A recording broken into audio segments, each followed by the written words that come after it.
નમસ્કાર, કલમ યુદ્ધ સમાચારની સાથે હું છું આપની સાથે પાયલ બામભણિયા। તો જોઈએ આજના મહત્વના સમાચારમાં।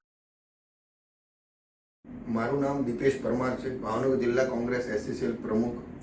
આજ રોજ અમે જિલ્લા શિક્ષણ અધિકારી સાહેબ અને જિલ્લા સમાજ કલ્યાણ અધિકારીને મળ્યા। ખાસ કરીને જે શિષ્યવૃત્તિની અંદર ઈ-કેવાયસી કરવામાં આવે છે, તો ઈ-કેવાયસીની અંદર વિદ્યાર્થીઓને બહુ જ તકલીફ પડી રહી છે। તેમના વાલીઓને રોજે રોજનું કામ પાડી અને ઈ-કેવાયસી કરાવવા માટે જવું પડે છે।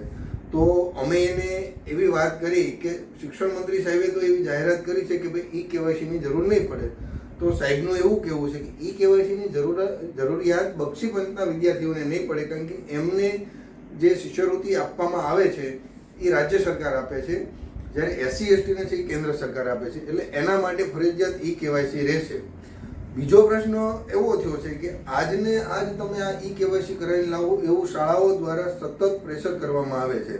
હવે આ રીતનું રોજે શિક્ષકો દ્વારા પ્રેશર કરવામાં આવે એના કારણે બાળકો શાળાએ જતા બંધ થઈ ગયા છે। વાલીઓને એક જ ફરિયાદ કરે છે, અમારું ઈ-કેવાયસી કરાવી દો। તો મારી આપ સરકારશ્રીને, આપ સાહેબશ્રીને નમ્ર વિનંતી છે કે તમે આમાં સમય વધારી દો, સમય વધુ ફાળવો, અથવા તો તમે આધાર કાર્ડના સેન્ટરો વધારે ખોલો અને થોડોક સમય આપો, એટલે આ વિદ્યાર્થીઓને અનુકૂળતા રહે। તો સાહેબ આપશ્રીને આમાં થોડું ઘટતું કરવા વિનંતી।